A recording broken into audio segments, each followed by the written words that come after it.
Bueno, voy a utilizar unos 7, 8 minutos para hablar de lo que está sucediendo en la República Dominicana y este ministerio de la radio, que algunos de los que están quizás aquí presentes crecieron escuchando la radio. Mi amigo, lo vi por acá anoche, me decía, ¿cómo usted se hace para estar allá en República Dominicana y escuchándose aquí ahora? Parte de la tecnología. En la mañana salimos a hablar un poquito de la escuela sabática, que es uno de los programas premium que tenemos allá, donde estudiamos las lecciones de escuela sabática que ustedes estudian todos los días. Así es que a través de la web, yo creo mucho en los medios de comunicación y quiero felicitar a esta iglesia. Esta iglesia tiene una tecnología, vamos a decirlo así, de punta. Pero hay que dedicarle mucho tiempo a esto, los medios de comunicación, porque yo creo, hermanos, se lo digo de corazón, el evangelio se va a predicar en todo el mundo a través de la radio y la televisión. Y nuestros jóvenes, a veces que perdemos tanto tiempo ahí chateando y esa cosa, cada vez que usted se meta a una de las redes sociales, utilícelo para decirle algo a alguien. Yo quiero que ustedes vean algo de lo que está pasando en la República Dominicana con Radio Amanecer. Allá, si los amigos que controlan pudieran poner aquí uno de los testimonios de lo que está aconteciendo allá en Radio Amanecer, uno de cientos quizás de miles de casos que se están presentando, hablar de esto, decir que en el Senado de la República nosotros manteníamos un culto una vez a la semana donde iban algunos senadores, los empleados del Senado hicimos que las guaguas que transportan a los empleados, allí se está escuchando a Radio Amanecer. En la casa presidencial, la primera dama le pide a sus empleados que coloquen a Radio Amanecer.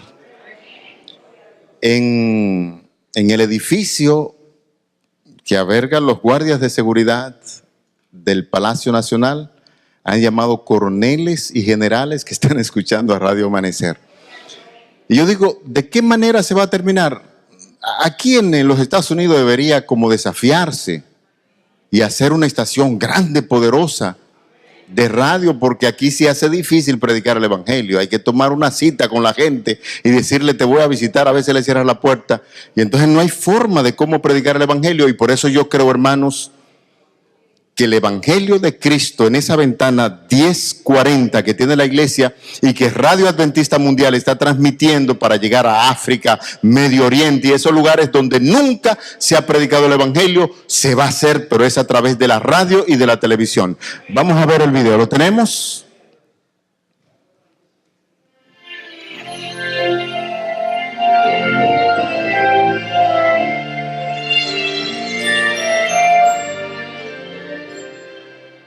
Franklin Amador se sentía vacío, atravesado por grandes dificultades.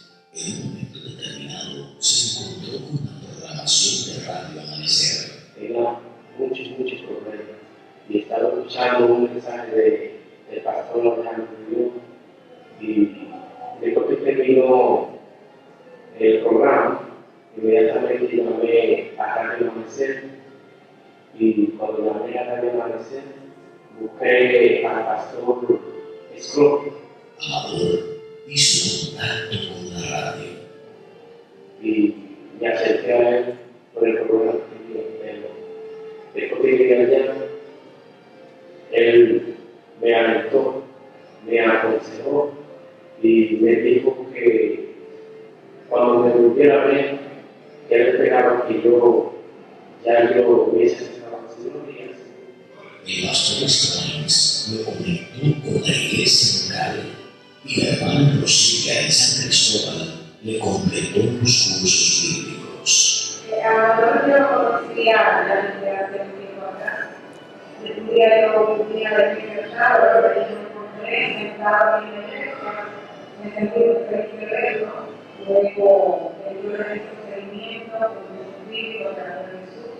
Los hermanos de San Cristóbal y el pastor Jeremías Serrano cuidaron de Amador. Para ti, Amador, lo conocí un día sábado a salir de la iglesia, cuando la hermana Rosilla me lo presentó. Siempre lo he visto sentado acá en la iglesia, en varios sábados, justo a lo que es su esposa. Después de eso empezamos a tener contacto con él, siempre nos comunicábamos, íbamos a su casa, íbamos juntos con su esposa, también a su mamá, a los vecinos que visitaban.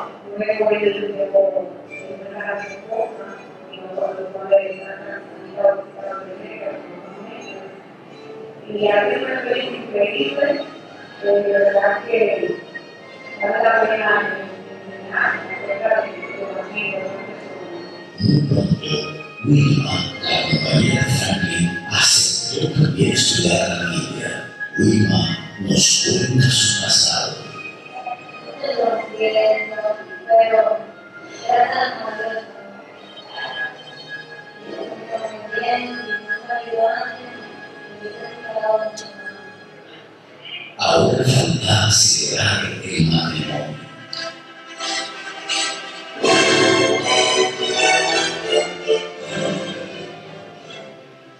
Franklin y Wilma tomaron una decisión por Jesús y vieron sus sueños cumplirse, pues el personal de la radio asistió a la doble celebración, su boda y su bautismo.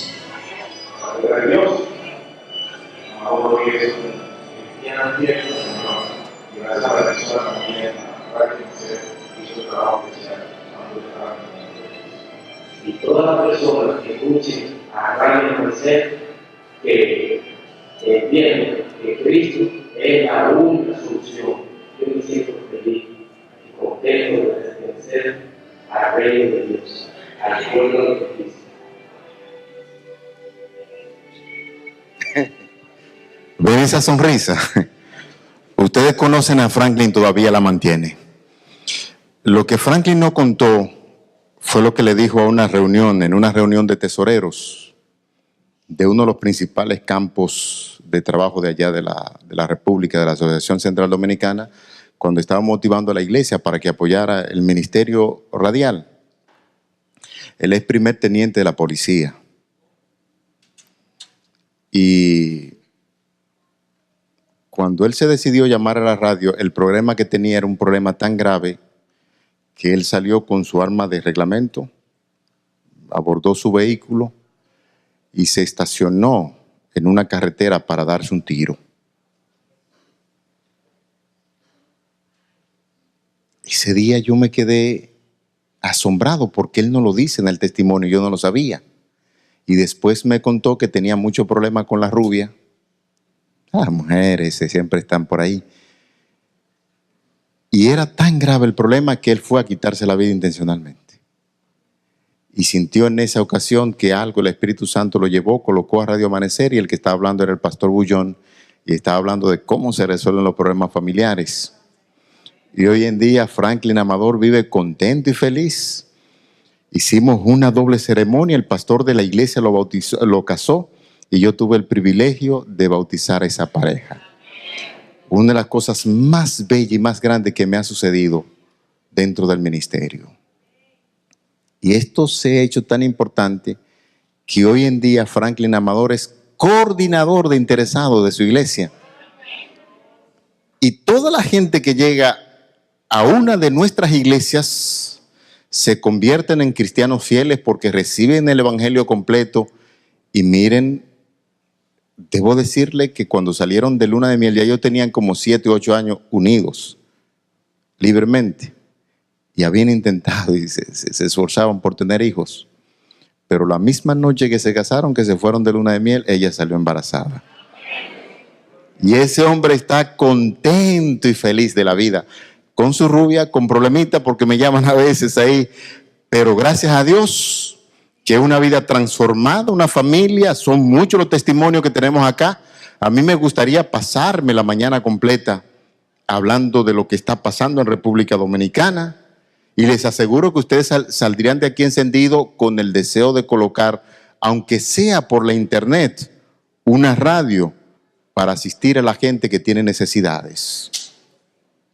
Recientemente, antes de venir aquí al país, recibí una llamada de unos hermanos de Santiago que me decían: mire, usted llegó a conocer a fulano de tal, Un joven de 32 años que trató de comunicarse con la radio, pero no le fue posible porque en el pantalón, en el bolsillo de su pantalón, antes de quitarse la vida, encontramos un nombre que decía: Pastor Juan Francisco Scroggins, quise comunicarme con usted.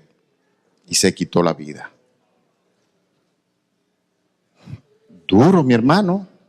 Eso me estremeció y a mí me tiene todavía medio inquieto.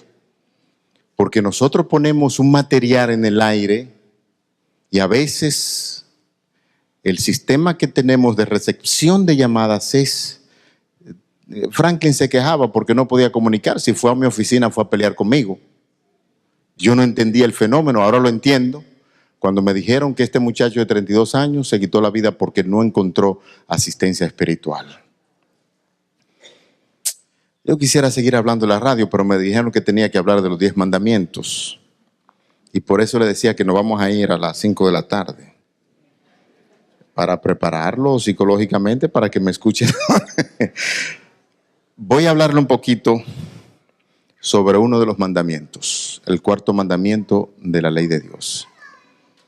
Si quieren algún informe luego de lo que está pasando allá en la República Dominicana, dominicanos, la red más completa que tiene la Iglesia Adventista a nivel mundial, podríamos decir que la radio Amanecer. Tenemos 3 estaciones de AM, 3 estaciones de FM y en cada provincia casi del país tenemos un repetidor. En una de las encuestas de la Gallup, una de las más prestigiosas que ustedes conocen, nos ponen en 5º lugar en un espectro radial amplísimo, pero gente que trabajó ahí en la Gallup muy confidencialmente nos dijo que Radio Amanecer es la principal emisora que se escucha en la República Dominicana. Esto pone los pelos de punta, hermanos. Es que Dios está poniendo alas al mensaje y a través de los medios de comunicación, repito una vez más y debemos prestarle atención a eso, Dios está glorificando y muy pronto Cristo vendrá. Hay una hermana allá que no quiero que se le vaya a quedar la mano así seca, levantando las manos. Y yo no sé si tendré tiempo, son las 12:05. Y yo soy un hombre de radio, me gusta ser puntual. Y pregunté, ¿a qué hora ustedes se van de acá? Y me dijeron, de 2:30 a 1. A mí me conviene que se vayan a la 1. Me conviene. El tiempo me monta una presión que hasta me pone medio nervioso. Yo no sé si, hermana, ¿usted quería decir algo? Ah, mire un producto de Radio Amanecer ahí. Venga acá. Vamos olvidando el tiempo y de la formalidad. Venga acá, hermana. Me disculpan, pero hoy vamos a hablar cosas interesantes. Gracias, hermano. Ella era bautista y nos dice aquí, qué sorpresa. Yo quisiera que este video me lo entreguen para llevarlo allá, para tenerlo como testimonio. Feliz sábado, hermanos. Mi nombre es Ana Calcaño. Yo quiero en esta mañana dar el testimonio que también soy producto de Radio Amanecer. Yo era bautista y siempre estaba buscando llenar un espacio en mi corazón que nunca se me llenaba en la iglesia bautista. Y me emociono mucho cuando doy este testimonio porque el haber llegado a la iglesia adventista fue lo más grandioso que pudo haber pasado en mi vida. Cuando iba a visitar a mi papá un sábado en la mañana bien tempranito para el campo, el Señor siempre ponía a Radiovisión Cristiana. No conocía Radio Amanecer, pero ese día el Señor dirigió mis manos y sintonicé a Radio Amanecer. Me encontré una programación tan diferente a todas las demás programaciones cristianas que me cautivó y estaban hablando de la verdad del sábado. Apunté todos los versículos y llegué a mi casa a buscar, leer. Siempre he sido muy estudiosa de la palabra. Y me fui a una iglesia adventista, a la iglesia de Gascue, a buscar esa verdad.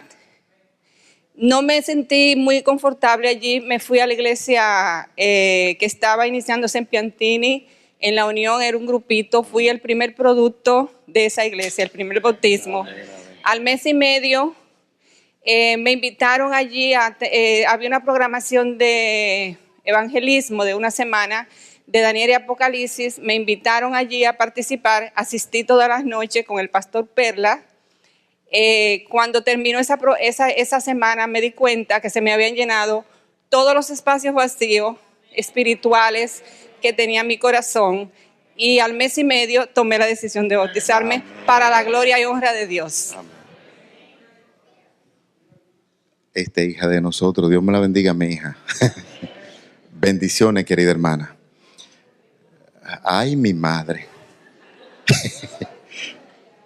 Pastor Tomás. Orlando, ¿dónde está Orlando?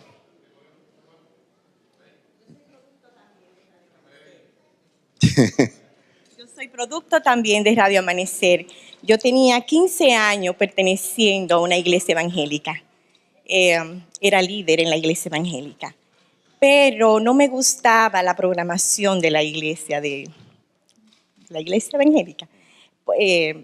Y yo no la ponía. Un día me encontré con Radio Amanecer y me encantó tanto la programación porque no se habla mucho, se predica y se alaba al Señor, que es lo importante, se levanta a Dios en alto. Y ahí me quedé. Cuando comencé a escuchar sobre el sábado, yo decía, la quitaba. Un día estaba lavando y tenía que hacerlo rápido y no entré a la casa a cambiar la emisora y me quedé oyéndola desde la marquesina donde yo tenía la lavadora. Y obligatoriamente tuve que escuchar al pastor Bonnie hablando del sábado. Hermano, y eso fue un impacto tan grande en mi vida que yo no tuve otra opción que salir. Y un día llegué a la iglesia del pueblo donde yo trabajaba en la frontera. Yo era en la frontera, yo tenía 3 trabajos. Yo era encargada del departamento de odontología del Hospital Municipal de Pepillo Salcedo. Yo era primer teniente de la Marina de Guerra, encargada del departamento de salud de la Comandancia de Puerto, y tenía mi clínica. Y el Señor me llamó y yo dejé todo y vine para acá. Y el Señor es poderoso y es grandioso. Y yo a usted lo escuchaba, no lo conocía personal. ¿Cómo se lo imaginaba? No, yo me lo imaginaba a usted rubio. Yo no sé si fue por el apellido. Por el apellido. Pero hermano, ha sido maravilloso. El Señor es maravilloso. Amén. Y la verdad, el sábado impactó tanto en mi vida que no tuve de otra. Ese día yo era muy conocida en el pueblo y me senté, llegué a la iglesia. Yo no sé si usted conoce el hermano Joaquín Maduro. Él es de Montecristi. Sí, claro, Joaquín Maduro. Joaquín Maduro tenía una campaña y yo llegué a la iglesia y me senté en el último banco, muy calladita. Cuando ellos me vieron allá, muy contenta. Y bueno, y no salí más. Pero lo grande fue que de la otra iglesia nunca me llamaron a preguntarme por qué me fui. Me dejaron tranquilita, no me dijeron ni me reclamaron nada. El Señor es maravilloso. Amén. Otra hija. Sí. Dios me la bendiga mucho, mi hermana. Yo escucho yo estudio la edición de escuela sabática todos los días con ustedes. Incluso yo tengo una pregunta luego para hacerle de la lección de esta semana. Está bien. Dios me la cuide mucho. Eso es el riesgo que se toma un predicador al decir que es parte de Radio Amanecer. Vamos a la Biblia entonces ahora. Pero hermano, apoyen a la radio. Pastor, ojalá que ustedes pudieran tener una radio por internet. Que podría ser como la motivación aquí para grandes logros en Norteamérica. La gente está ávida, ansiosa. Y la radio, usted lo único que agarra un radito mientras está cocinando, mientras vas a la universidad, cualquier cosa, la radio es el medio de comunicación por excelencia. Por excelencia. Y ya le decía que esto de la televisión me pone nervioso. Yo estoy tratando de no mirar a la televisión, porque ya la gente cree que yo soy rubio.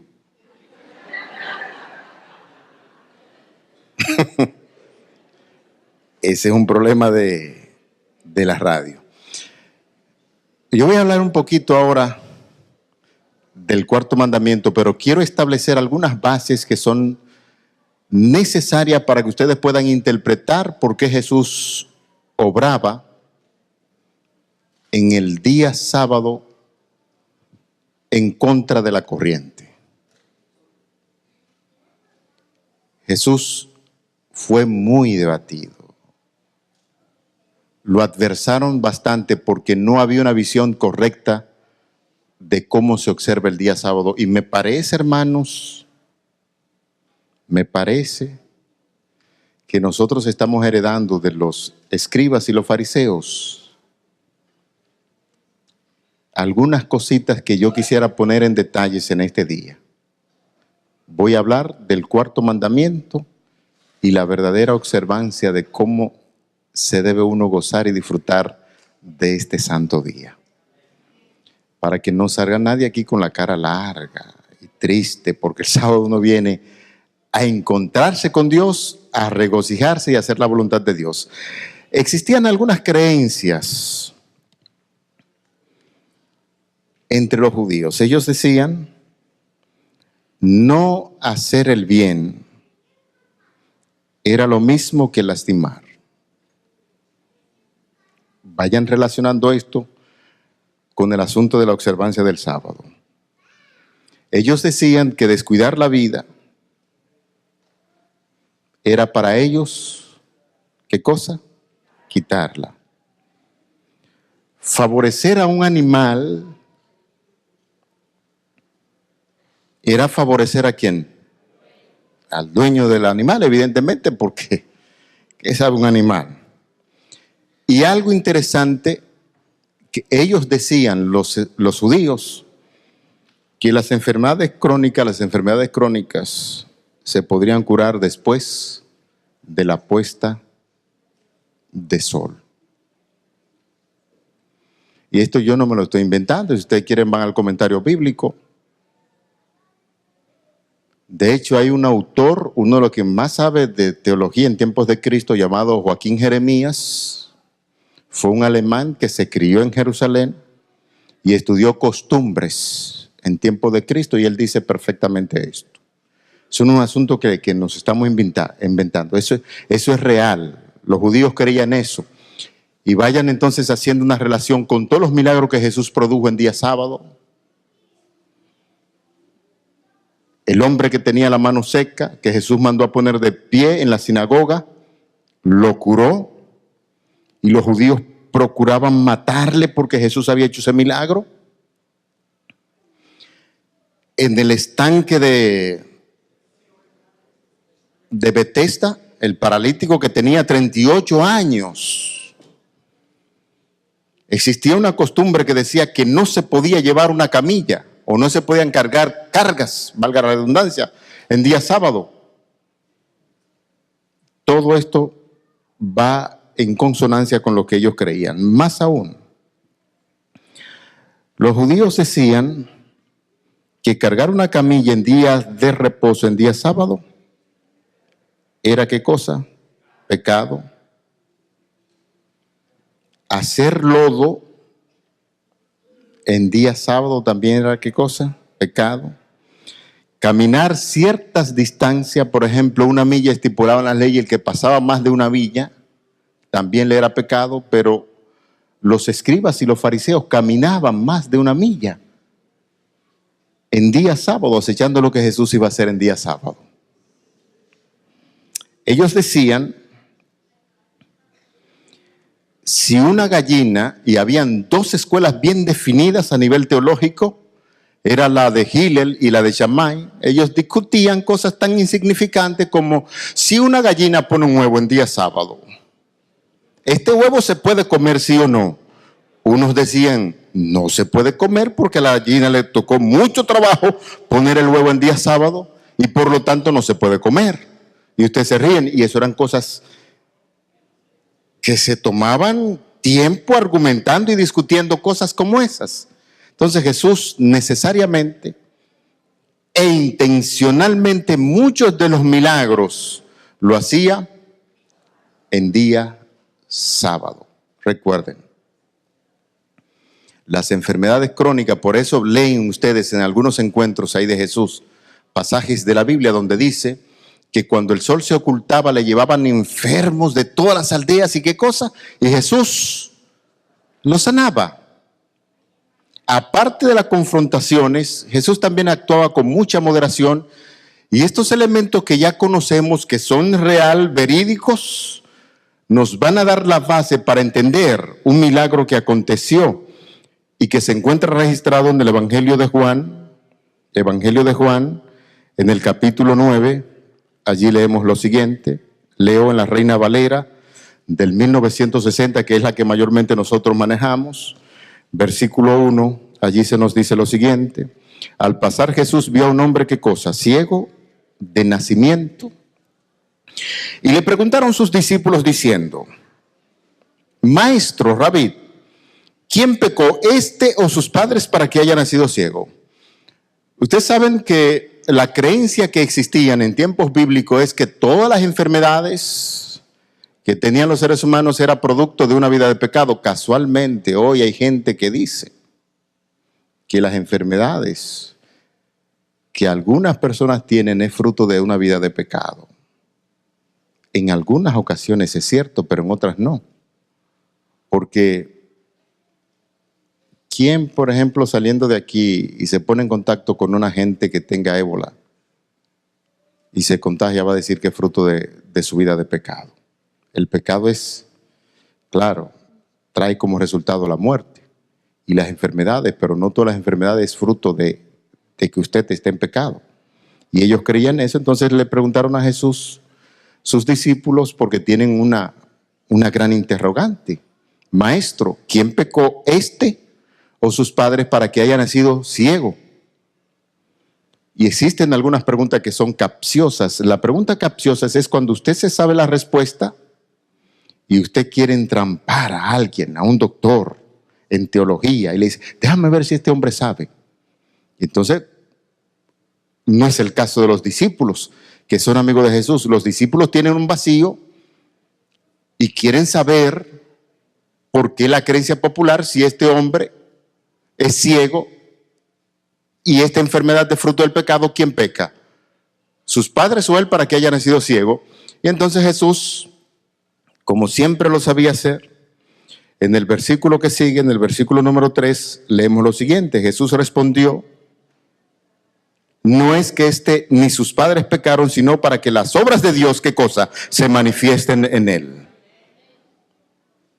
Y luego el versículo número 4 dice, me es necesario hacer las obras del que me envió, entre tanto que el día dura, la noche viene, cuando ya nadie, ¿qué cosa?, puede trabajar. Y esto le está diciendo Jesús en un día sábado.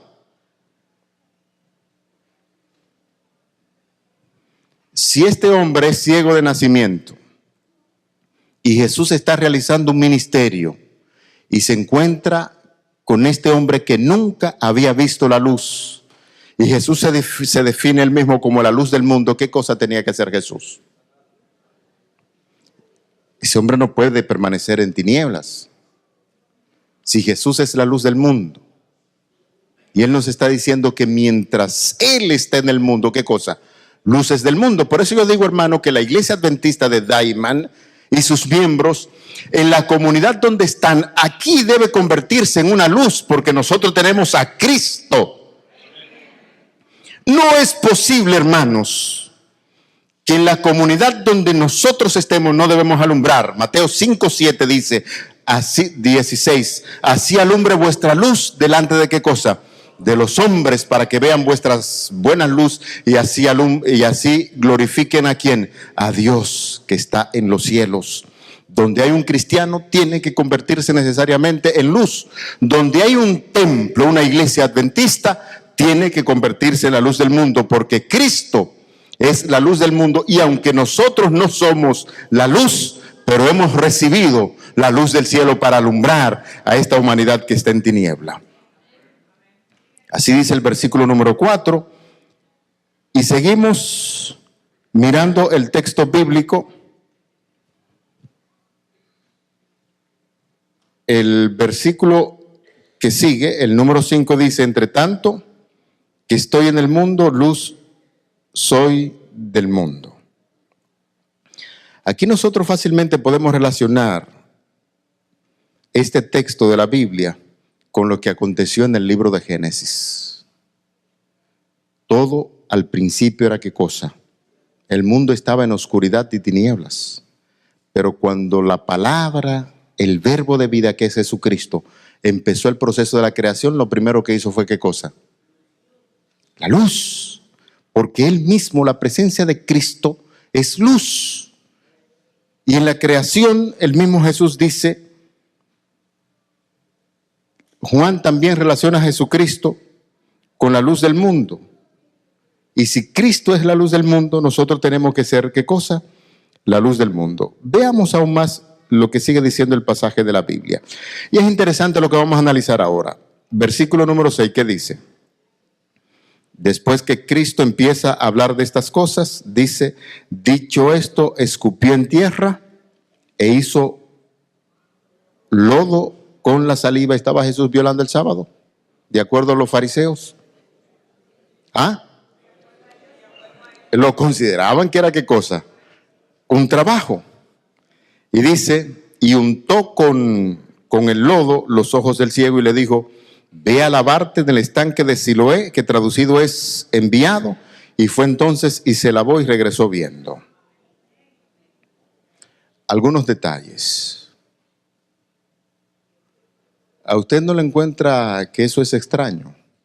Ese milagro de Cristo. ¿No se ha preguntado alguna vez por qué un método que aparentemente es antihigiénico? Usted se imagina hacer lodo con la saliva y colocarlo en los ojos del ciego. ¿No creen ustedes que Jesús tenía y tiene el poder para decir y el ciego podía ver? Pero ven acá, en el libro de Génesis nos dice que Él con su palabra, Él dijo ¿y qué cosa? Y fue hecho.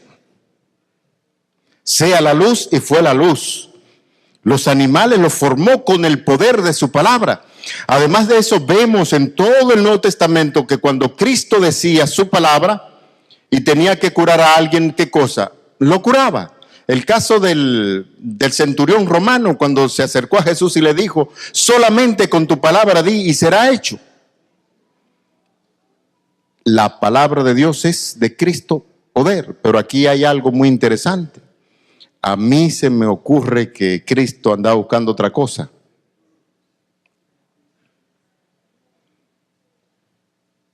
Untó lodo con la saliva y ese lodo lo hizo.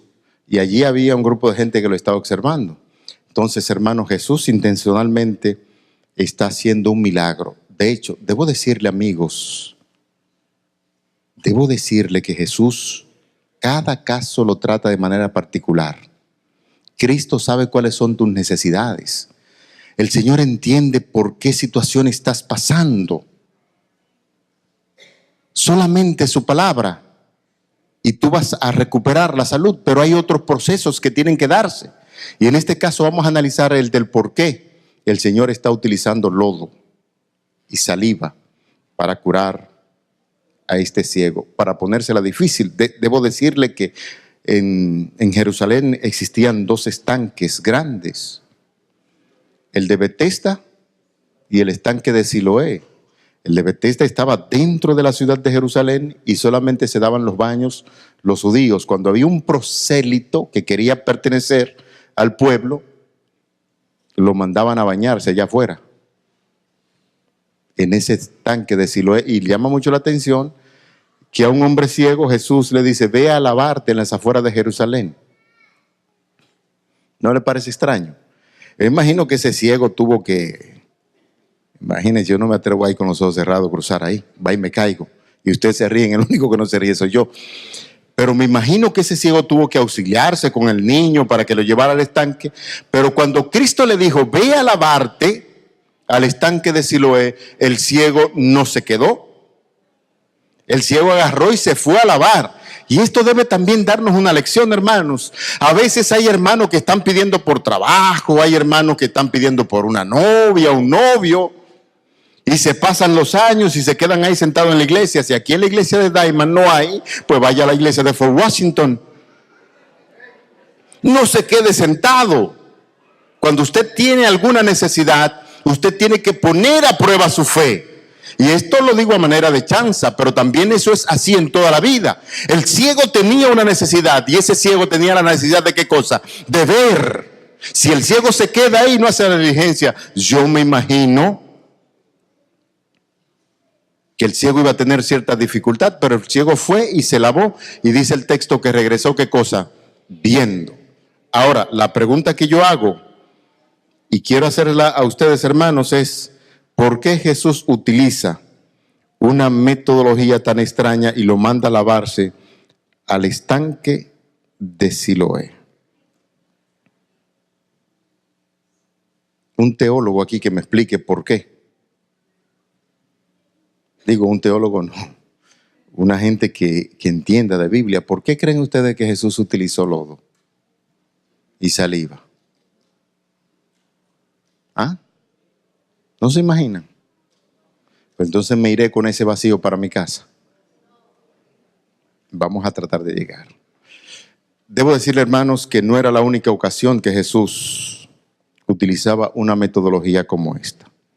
En el Evangelio de Marcos, si me acompañan, en el capítulo 7, aquí lo voy a poner en pantalla, Evangelio según Marcos, capítulo 7, los versículos del 32 en adelante, se nos dice lo siguiente. Marcos, capítulo 7, los versículos del 32 en adelante, se nos dice: entonces le trajeron a un sordo y tartamudo, y le rogaron ¿qué cosa? Que le pusiese la mano encima, y tomando la parte de la multitud, metió los dedos en sus orejas y escupió ¿dónde?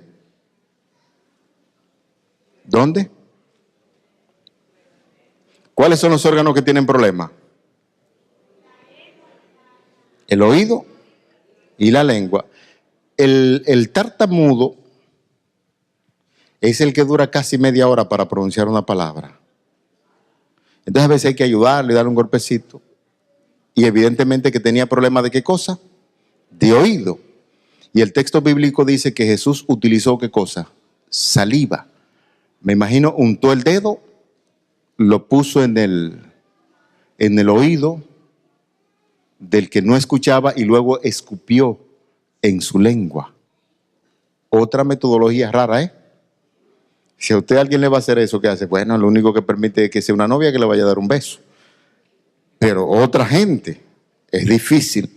Sin embargo, Jesucristo utilizó esta metodología, y el versículo 33 nos dice: y tomándole aparte, ¿qué cosa? De la multitud, metió los dedos en sus orejas, escupió, tocó su lengua, y sigue diciendo el relato bíblico: luego mirando al cielo suspiró y le dijo efata, que quiere decir sea abierto, y de inmediato, dice, fueron abiertos sus oídos y desatada la ligadura de su lengua, y el hombre se convirtió entonces en un locutor porque hablaba bien. Otro milagro más voy a compartir con ustedes para que vean que no era exclusivo del ciego de nacimiento que Jesús utilizó esta metodología de la saliva para curar. En el Evangelio de Marcos, ahí mismo vamos al capítulo 8.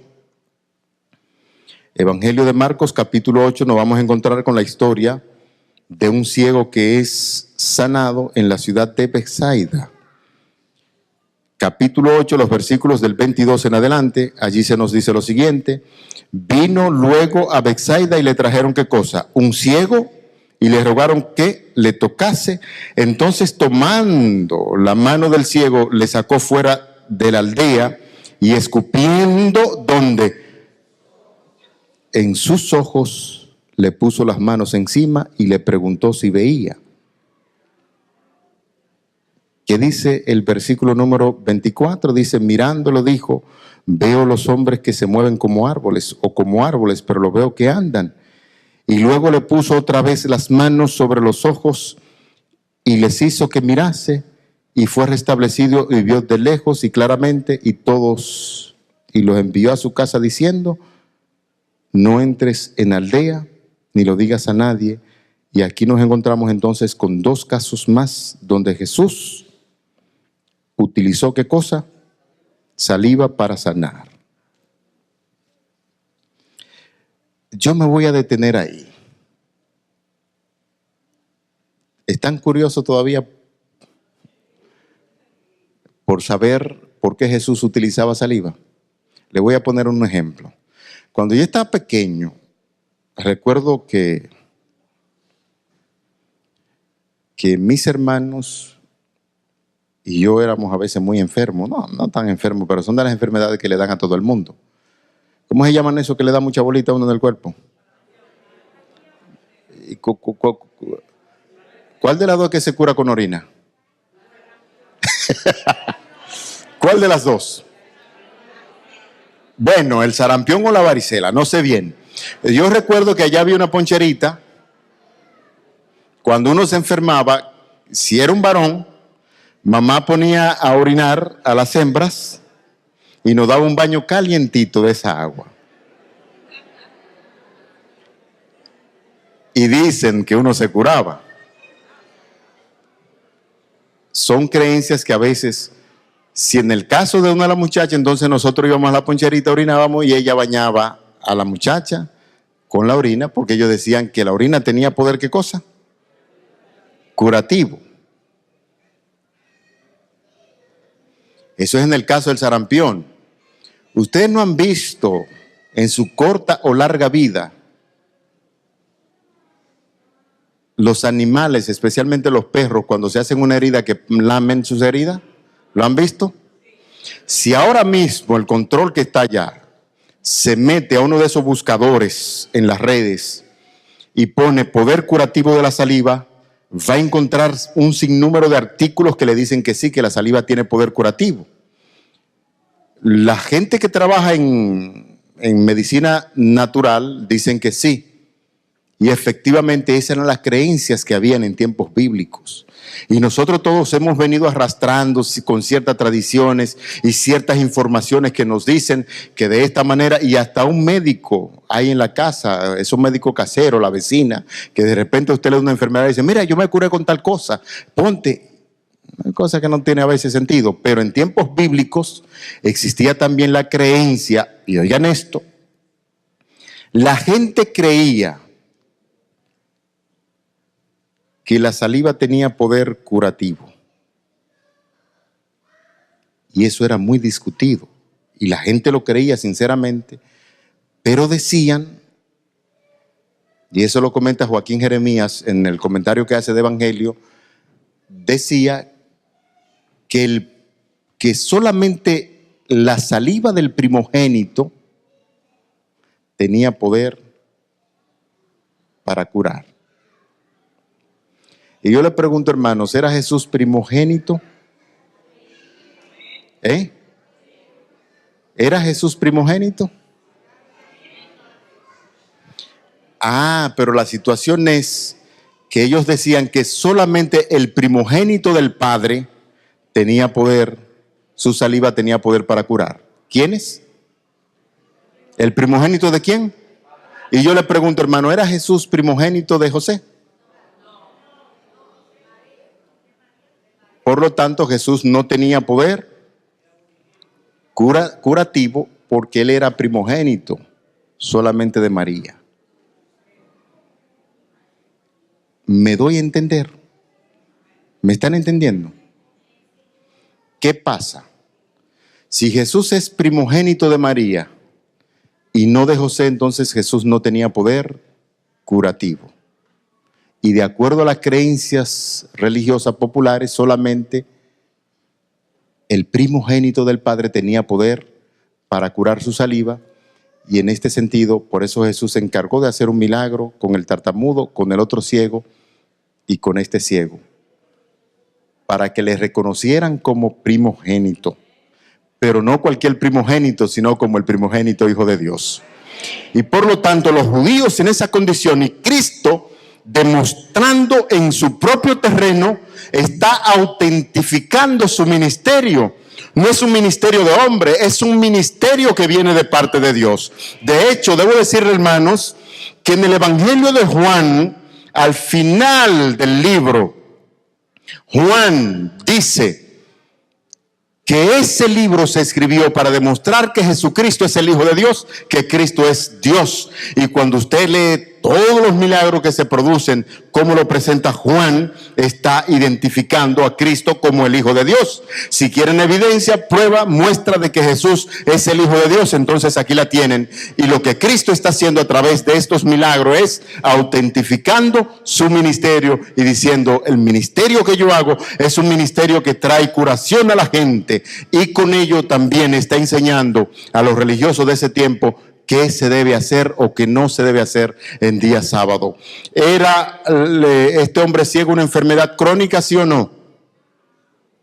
Una enfermedad crónica es una enfermedad de muchos años, y los judíos decían que solamente las emergencias podían resolverse en el día sábado, y Cristo, con el asunto de este ciego de nacimiento, el otro ciego, el que tiene la mano extendida, está diciendo que se debe hacer en día sábado.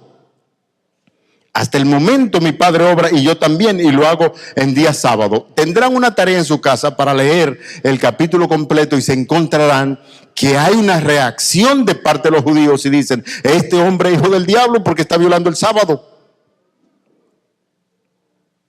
Hermanos, a veces nosotros hacemos cosas en la iglesia como que yo no le veo mucho sentido y seguimos tradiciones tras tradiciones. Y si encontramos a un hermano que está saliendo quizás de una drugstore, una farmacia, a veces, bueno, ¿y qué es ese hermano ahí?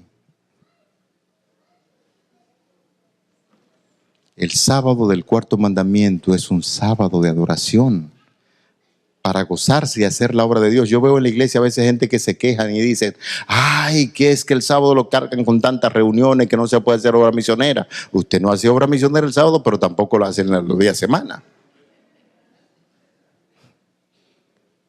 Yo me gozo en venir a la iglesia en día sábado, y si tengo que pasarme el día entero predicando, lo hago.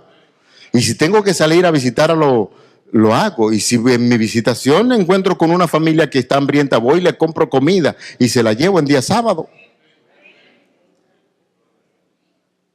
Yo no sé si me van a apedrear por esta verdad que estoy diciendo, pero eso es lo que yo entiendo. El sábado es hecho por causa del hombre. El sábado no reposa, el que reposa es ¿quién? El hombre. Y entonces eso trajo una revolución ahí. Y le llegaron a decir a Jesús que él era hijo del diablo porque violaba ¿qué cosa? El día sábado. Voy a concluir diciendo lo siguiente, hermanos.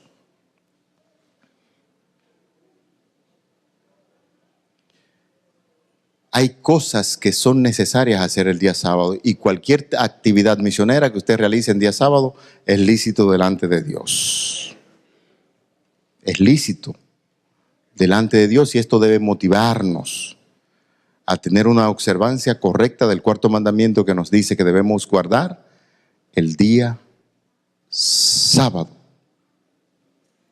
Concerniente a si ellos quisieron luego aceptar a Jesús como el Salvador o el enviado de Dios que podía hacer estos milagros para beneficiar a la gente, en el Evangelio de Juan, en el capítulo 8, los versículos del 32 en adelante, ustedes van a acordar una discusión que hubo entre los judíos diciendo, cuando Jesucristo decía hacerse como Dios y representante de Dios, ellos decían que ese hombre estaba loco y hablaba cosas, y decían que él no era Dios y había que matarlo por eso.